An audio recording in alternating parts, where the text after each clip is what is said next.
Man, you know I did the same thing again.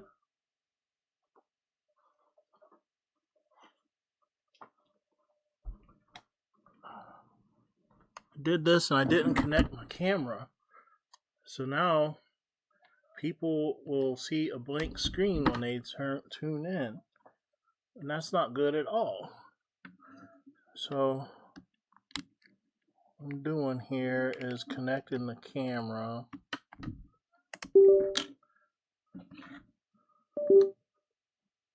Rather than restart the stream again like I did last night. I did the same thing yesterday. You would think that I would learn. This cat thinks she's talking to me. She has no idea what she's even saying.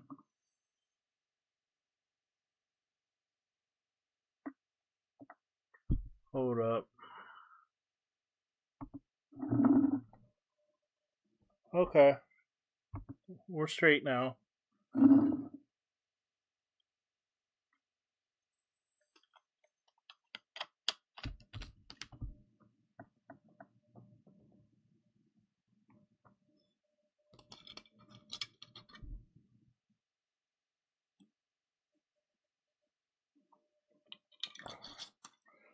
Oh, man. Let me get this light going here. And there's that. And there's this. Uh-oh. Yep. So, anyway, not much is new here.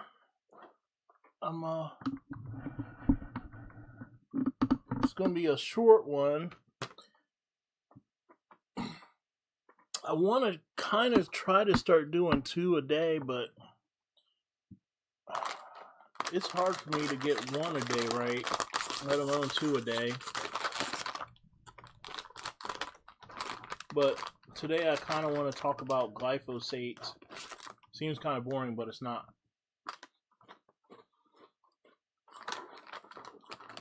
Glyphosate's like commercial name is Roundup. Their brand name. A company called Bayer makes it, and the Bayer is a German company. It's been around forever, probably since before World War II, I would guess. And glyphosate is a herbicide. It kills plants. And I didn't know that. I thought that glyphosate killed insects.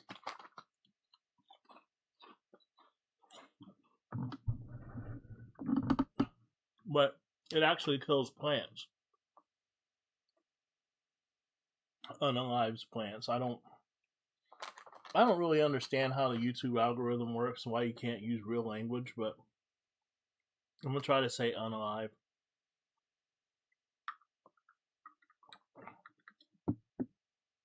That reminds me of what's that show with Sandra Bullock and Rocky, Sylvester Stallone?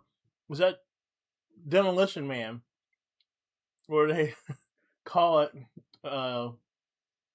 MDK. I can't even say that. And how like every time they cuss, like they get like demerits or get fined. Or am I mixing that with The Fifth Element? We should really do reviews on both of those. Really good movies. Anyway, glyphosate.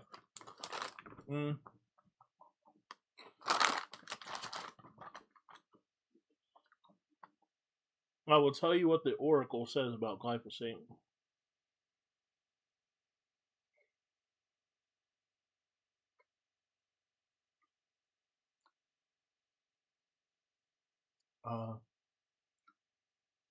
Glyphosate, Roundup, and similar products, by far the most common in many places for non-selective weed control on sidewalks, roadsides, hard surfaces, and some green spaces. It remains dominant in UK councils, often around 96% of active substances by weight in surveys. It is widely used in the US and Canada, though some cities have reduced or restricted it. New York City has largely phased it out.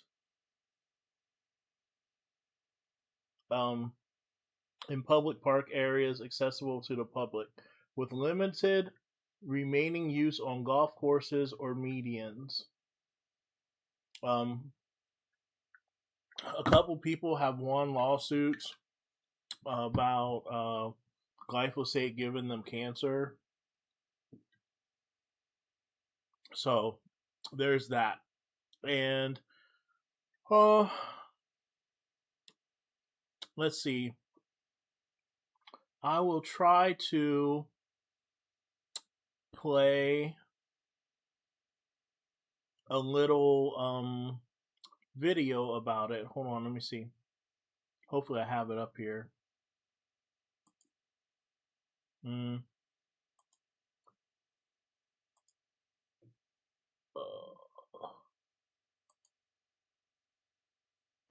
Thanks to Christina for that report. We'll be watching. Stop. All right, I'm gonna start it over. And I've got muted this time. I'm gonna try to make a perfect show is my goal. A perfect show. Thanks to Christina for that report. We'll be watching that story closely, of course. And next, President Trump has signed an executive order. He's declaring domestic production of glyphosate critical to national and food security. Now, this is the herbicide widely used in agriculture, and it's a key ingredient in Roundup. The chemical is described in the order as essential to maintaining crop yields and controlling costs.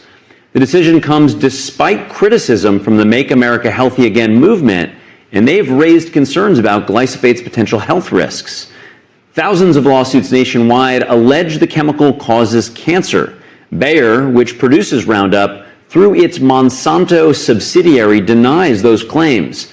The order also directs efforts to strengthen domestic production of elemental phosphorus, and that's a key component in both herbicides as well as military materials.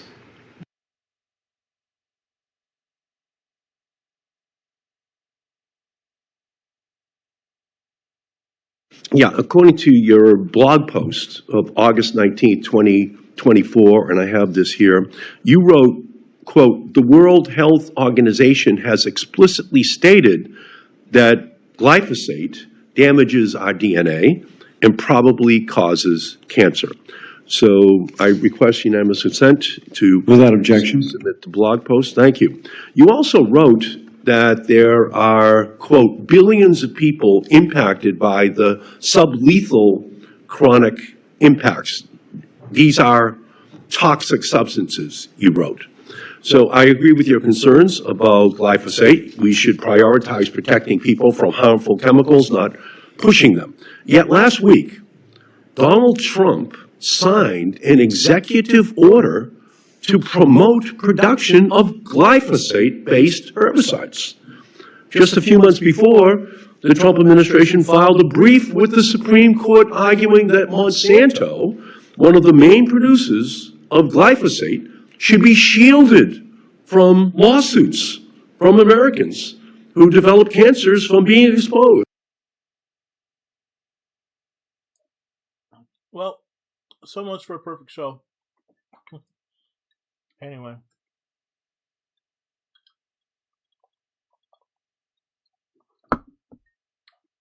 So, as you can see, it's made its rounds in Congress. There's been executive orders, and it's even gone to the Supreme Court. It's really controversial. Now, what's even more controversial, and I'm going to show you right now, is that it's also used in chemical warfare. So I'm going to show you that, and hopefully I get this one right.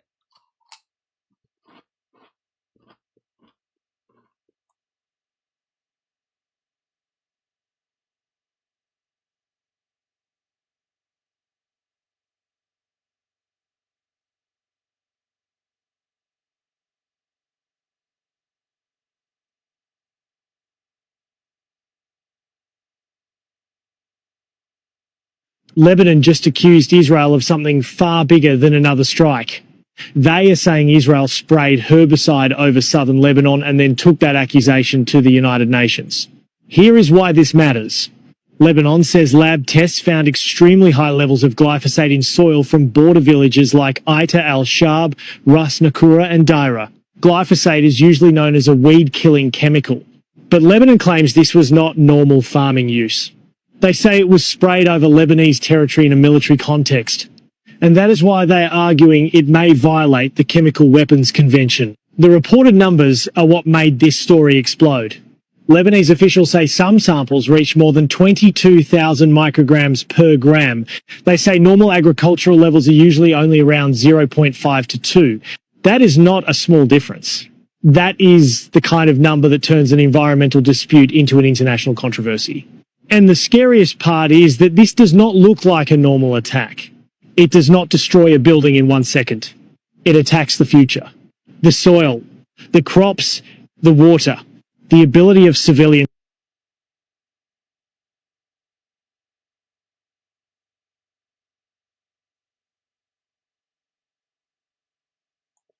That's a very good way to put it, saying that it attacks the future. So what's been going on is Israel has been making incursions into southern Lebanon, which is kind of right on their border. Like if you can picture like Ohio and Michigan, which coincidentally they've been at war too before. But anyway, they've been making incursions. They'll kill a bunch of people. They will literally dig the olive trees, these 1,000-year-old olive trees, up in southern Lebanon and take them if they want them to put in their own yards. And then they will spray. I don't know how many micrograms are. It sounds like 10,000 times the recommended levels of glyphosate on. So they're basically salting the land so that the Lebanese cannot raise crops, cannot graze animals all along that region. And I kind of get why. Because one, they won't have to use a lot of resources to hold that land or retake that land because the land is unarable, meaning you can't farm on it. See, I know words. Okay, meaning you can't farm on it or like I said, graze your animals. So it's pretty much unusable to the Lebanese people. So it creates a sort of buffer zone. Well, here's the deal.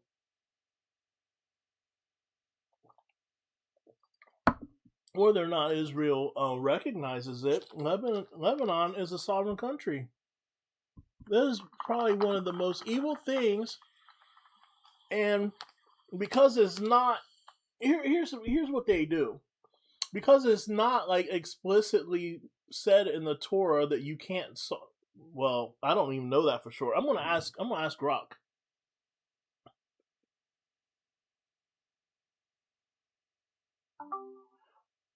Does it say anything in the Torah about salting the land of your enemies or by destroying crops?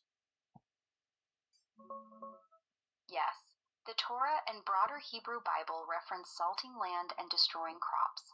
In Judges 9:45, Abimelech razed Shechem and sowed it with salt to make it barren and uninhabitable. Deuteronomy 29:23 describes a cursed land as brimstone and salt, burned and unable to grow anything, like Sodom and Gomorrah.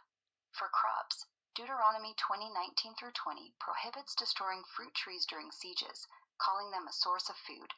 However, 2 Kings 3:19 shows an exception where God commanded the destruction of every good tree, wells, and good land in Moab as judgment. Where is Moab? Moab was an ancient kingdom located east of the Dead Sea, in what is now modern-day Jordan. Its territory stretched roughly from the northern end of the Dead Sea down toward the Zered River in the south. The Moabites were neighbors and often rivals of the Israelites, and the region features in many biblical stories, including the account in 2 Kings 3. So, under Hebrew law, is it legal for them to spray glyphosate on southern Lebanon? Under traditional Hebrew law, or halakha, the answer is nuanced. The Torah's core principle is bal tashkit, do not destroy, from Deuteronomy 20:19 through 20. This prohibits wanton destruction of fruit trees during a siege, as they're a source of food. Maimonides, or Rambam, extended this to forbid unnecessary destruction of anything useful, even outside of war. However, Ramban, or Nachmanides, argued that in enemy territory, especially if not intending to conquer and settle, destroying resources to weaken the enemy is permissible.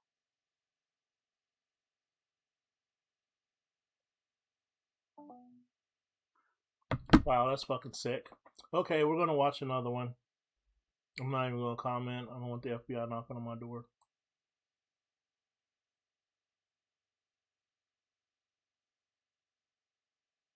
We're looking at an Israeli military aircraft spraying a cancer-linked herbicide on farmlands in southern Lebanon, which is both an environmental and health crime. And that's not the only toxic chemical they're poisoning Lebanon with. This picture shows what Human Rights Watch says is evidence that Israel used white phosphorus in residential areas also in southern Lebanon earlier this month. So what do these chemicals actually do? Well, glyphosate is actually banned in several countries because its severe risks to water, soil, crops, and human health.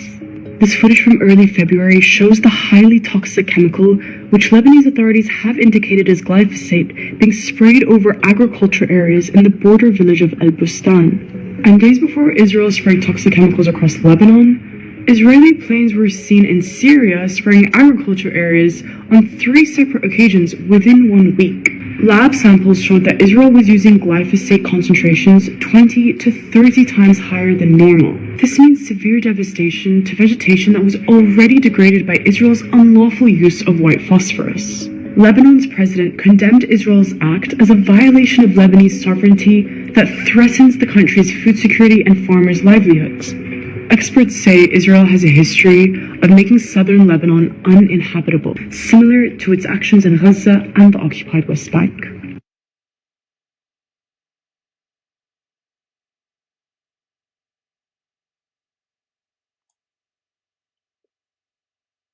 There you have it.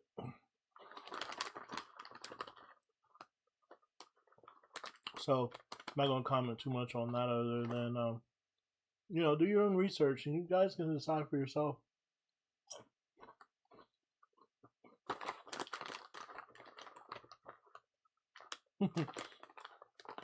I asked if it was permissible and AI said it was nuanced.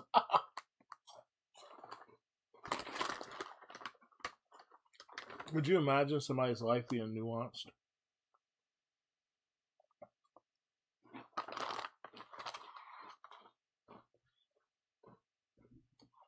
Like, is this legal? Well, it depends. That depends.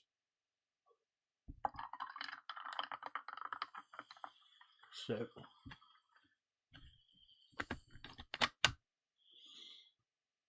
Alright, I'll play another one.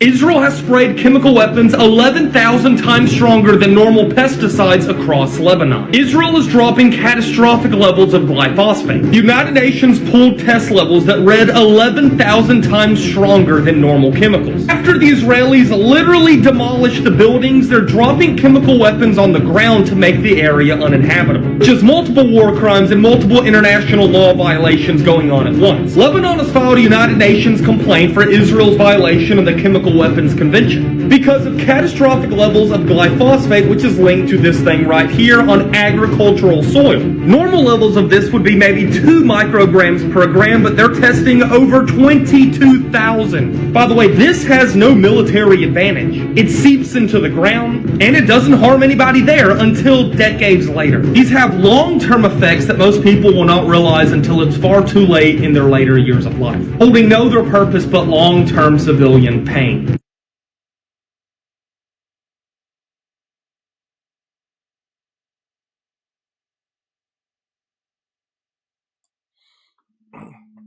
Yeah, so what do we do? I don't know.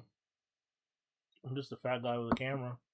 But I just wanted to sort of, if anybody was ever interested in watching this, maybe educate a little bit. And I did pretty good. I think I can chop off like the first, 30 seconds or so and have an actually decent video. So if you like this type of content, like and hit the share button. I'm trying to get to 100 subscribers, and I will see y'all hopefully